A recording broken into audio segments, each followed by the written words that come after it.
Assalamualaikum warahmatullahi wabarakatuh. Kembali lagi bersama saya Putri Pardila dari jurusan Administrasi Pendidikan. Kali ini kita akan membahas video pembelajaran dari mata kuliah Komunikasi Organisasi, yakni tentang komunikasi eksternal dalam organisasi. Apa itu konsep komunikasi eksternal?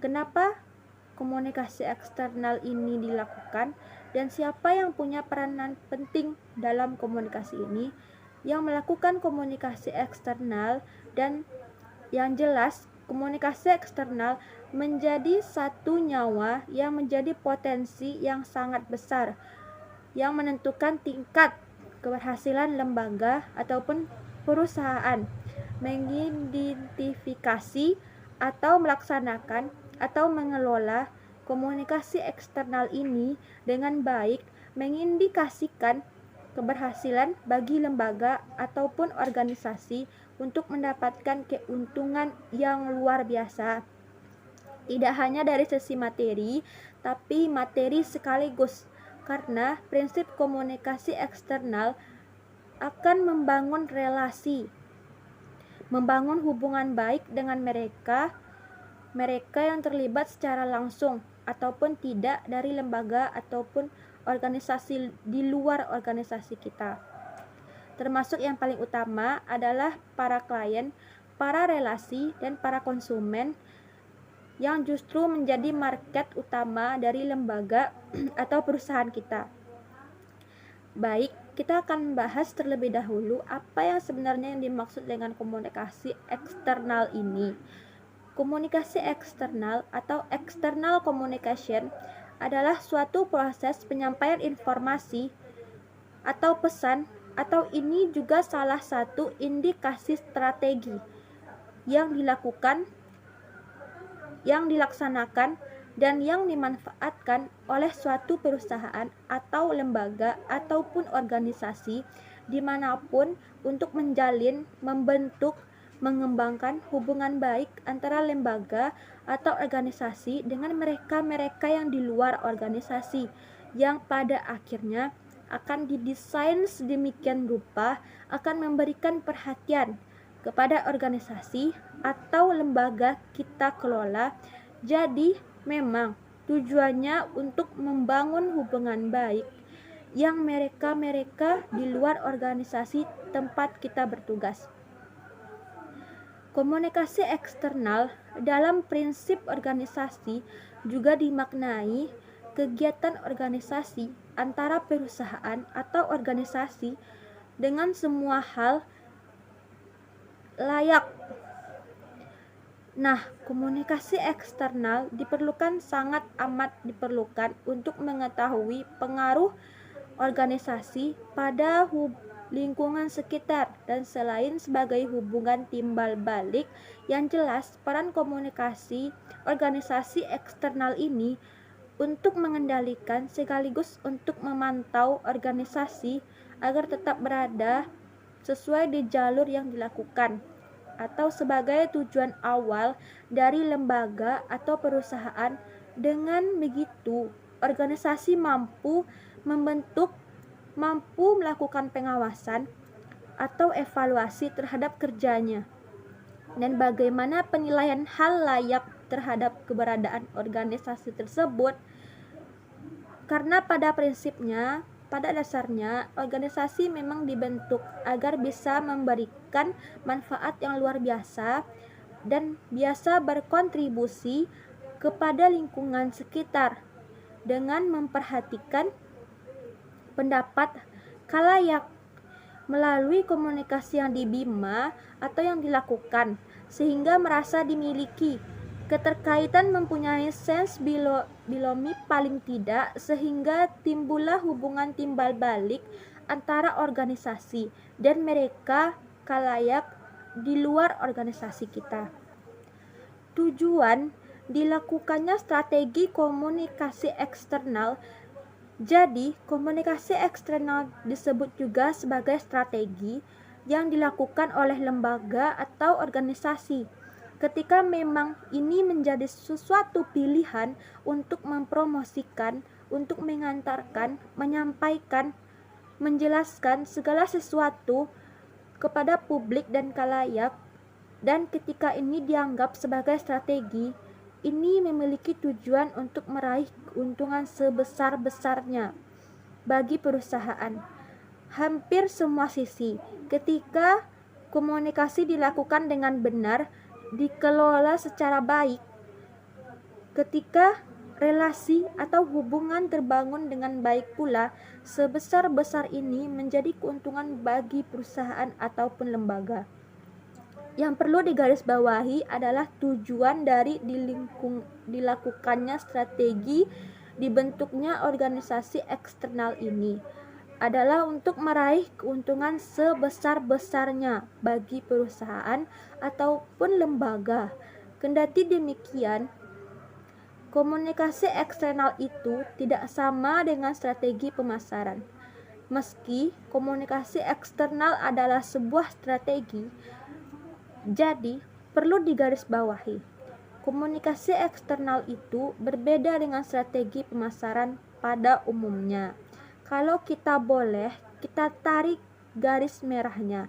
Strategi ini atau strategi eksternal adalah fokusnya penyampaian value atau nilai suatu produk kepada orang di luar perusahaan, seperti investor, atau nilai suatu produk karena orang di luar perusahaan seperti investor, dan biasanya perusahaan akan maksimal memakai perusahaan ini dengan sebaik mungkin.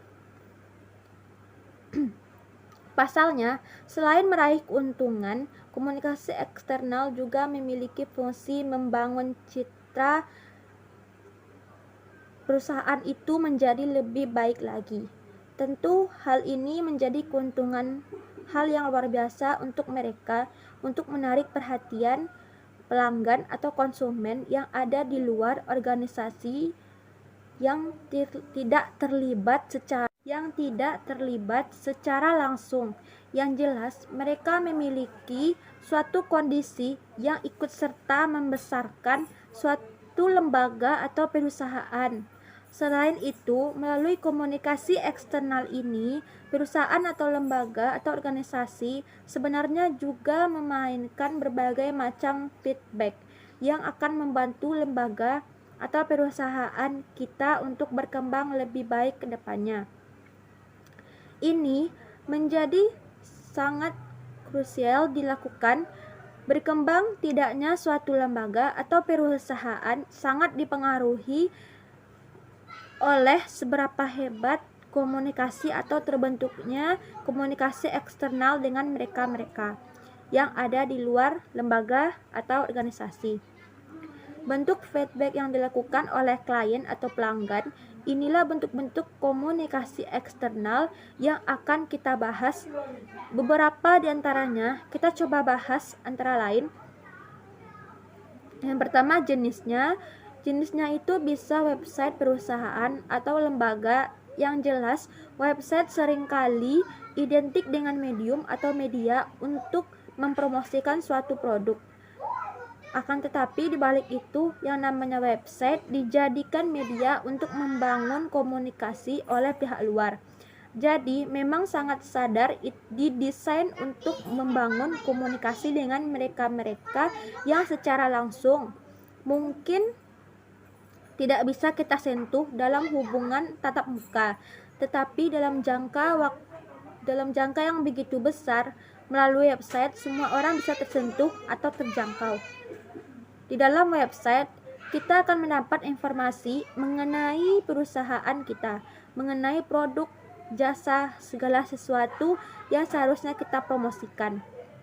Kita publish untuk membangun dan membentuk, bahkan untuk memperbaiki citra perusahaan atau lembaga. Dan dalam konteks public relation, ini menjadi alat bagi si public relation. Tapi secara umum dalam konteks komunikasi ini, bagi lembaga atau perusahaan dimanapun, website menjadi komunikasi eksternal yang bisa dimanfaatkan. Memang kalahnya lebih luas untuk menerjemahkan semua hal yang terkait dengan produk, jasa, dan membangun relasi untuk semua mereka yang di luar perusahaan atau lembaga, sehingga citra lembaga menjadi lebih baik lagi. 2. Bentuk lain komunikasi eksternal. Bentuk lain komunikasi eksternal ini adalah majalah perusahaan. Artinya, memang kadang-kadang ini dimanfaatkan oleh perusahaan atau lembaga. Meski tidak semua perusahaan punya majalah, tapi yang jelas majalah adalah satu media dalam konteks media cetak yang dapat memuat beberapa tulisan maupun gambar, sehingga ini cukup krusial bisa menjadi alat komunikasi terhadap mereka-mereka yang memang tidak bisa secara mudah kita sentuh melalui komunikasi langsung. Nah, dalam satu organisasi atau perusahaan, peran dari media massa, khususnya majalah perusahaan itu, bisa dimanfaatkan untuk mempromosikan organisasi kepada khalayak sehingga bisa mengenal organisasi. Kemudian kolom-kolom majalah dari yang kita desain bisa diisi dengan berbagai macam rubrik, misalnya visi organisasi, rencana kegiatan organisasi yang notabene untuk mengangkat harkat lembaga kita. Ada juga beberapa kelebihan majalah dari komunikasi eksternal suatu lembaga, yaitu lebih menarik full color, bisa tahan lama, bisa dibuat lebih detail sehingga dengan keinginan perusahaan atau lembaga, dan cenderung bisa lebih lebih lengkap dibandingkan media yang lain. Namun, kekurangannya adalah organisasi atau perusahaan memang dituntut untuk mempunyai budget lebih yang cukup untuk mencetak majalah secara berkala, karena biasa produksi memang tidak kecil dan majalah dicetak bukan dalam jumlah sedikit atau relatif kecil. Jenis berikutnya adalah media release. Itu dimuat dalam majalah yang biasa, namun majalah tidak memuat press release. Press release itu satu berita, satu konteks terbaru yang disampaikan oleh organisasi kepada khalayak.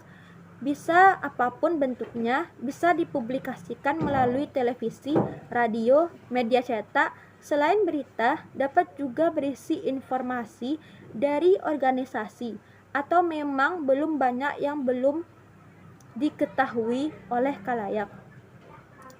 Ada beberapa jenis yang bisa dimanfaatkan oleh kita, barangkali sebagai penanggung jawab atau pimpinan dari perusahaan, yaitu konferensi pers. Adalah di mana sumber mengundang wartawan atau jurnalis untuk mengumumkan satu hal yang penting. Tujuan kompresi pers ini adalah untuk memberikan kepastian mengenai sesuatu agar menjadi jelas kepada orang lain. Dan biasanya kompresi pers ini dimulai dengan pernyataan dari narasumber yang sudah dipilih oleh lembaga ataupun perusahaan, dan kemudian ada sesi tanya jawab. Bentuk lainnya yakni bakti sosial. Ternyata bakti sosial juga merupakan komunikasi eksternal yang kita bangun oleh masyarakat di sekitar perusahaan. Pameran juga bentuk komunikasi eksternal yang kita lakukan secara tidak langsung untuk mempublis barang atau produk dari sebuah perusahaan untuk dikenalkan dari luar organisasi. Event ini digunakan perusahaan besar. Event lebih menarik, lebih hidup, lebih punya nyawa karena bersentuhan langsung oleh khalayak yang bisa dijadikan target market. Jadi banyak bentuknya.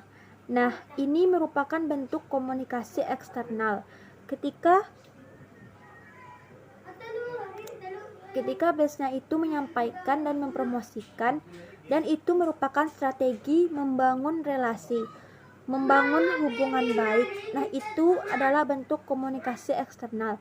Ada beberapa alasan sebenarnya, alasan yang bisa menguntungkan perusahaan dan lembaga. Kenapa komunikasi eksternal ini dilakukan? Kenapa organisasi atau lembaga harus mengelola atau mendesain komunikasi eksternal ini, dan harus memilih jenis yang tepat ketika ingin melaksanakan atau menentukan media yang tepat untuk melakukan komunikasi eksternal ini. Memang ada dua alasan yang menguntungkan. Yang pertama, komunikasi eksternal itu adalah untuk membentuk persepsi, opini publik. Jadi semakin baik kita mendesainnya, semakin siap kita mengelolanya, semakin hebat komunikasi yang dilakukan, maka yang terbentuk adalah persepsi positif, persepsi publik, persepsi khalayak terhadap lembaga atau perusahaan kita menjadi lebih positif, sehingga mengangkat derajat, mengangkat nama baik dan citra perusahaan. Nah, ketika perangan mempunyai persepsi yang terbaik terhadap sebuah perusahaan atau brand yang kita punya, bisanya maka mereka tidak segan-segan untuk membeli dengan harga yang lebih tinggi, karena brand itu dipercaya kualitasnya bagus. Alasan yang kedua itu keuntungan dari kegiatan komunikasi eksternal ini ketika atau dilakukan secara benar adalah mampu menjangkau pelanggan baru khusus untuk perusahaan. Pelanggan baru yang selama ini tidak terdetek atau tidak terjangkau. Tetapi melalui komunikasi eksternal yang baik, ketika perusahaan mampu atau lembaga mampu memilih jenis atau media yang tepat untuk melakukan komunikasi eksternalnya, maka mereka akan mampu untuk mendapatkan atau menjangkau pelanggan baru ini. Alasan lainnya kenapa komunikasi eksternal ini penting, yakni ini tadi ada pelanggan baru yang ingin disentuh. Ketika kita ketahui di era sekarang, era modern, semua dapat dilakukan melalui media sosial yang tidak tersentuh, yang berada di pelosok, dan sekarang sudah bisa kita tarik. Yang kita tidak tahu, yang kita tidak kenal, sekarang bisa kita kenal. Apa sih kondisi online sekarang yang kita tidak sampai di titik manapun, asal ada sinyal, asal ada internet, semua semuanya bisa kita sentuh. Jadi melalui komunikasi eksternal ini, sebenarnya dengan kondisi teknologi yang luar biasa, keuntungan yang dilakukan oleh lembaga atau perusahaan adalah mampu menjangkau pelanggan-pelanggan baru yang selama ini tidak terdeteksi sama sekali. Jadi, kesimpulannya, komunikasi eksternal adalah proses penyampaian informasi atau pesan atau pertukaran pesan, atau justru ini juga diindikasikan sebagai strategi yang dilakukan atau dimanfaatkan oleh suatu organisasi atau lembaga yang digunakan untuk menjalin, menjaga, membentuk, mengembangkan hubungan, tentunya maksudnya hubungan baik antara lembaga atau organisasi dengan mereka-mereka yang berada di luar organisasi tersebut, dan pada akhirnya akan didesain sedemikian rupa untuk memberikan perhatian pada lembaga yang kita kelola. Jadi, memang tujuannya untuk membangun hubungan baik dengan mereka yang luar organisasi kita, tempat kita bertugas. Komunikasi eksternal secara prinsip itu juga dimaknai sebagai kegiatan komunikasi antara perusahaan atau organisasi dengan khalayak. Berarti semua yang terlibat, yang terstruktur di luar lingkup organisasi, bahkan masyarakat pada umumnya yang berada di luar organisasi, bahkan masyarakat, bahkan perusahaan atau perusahaan.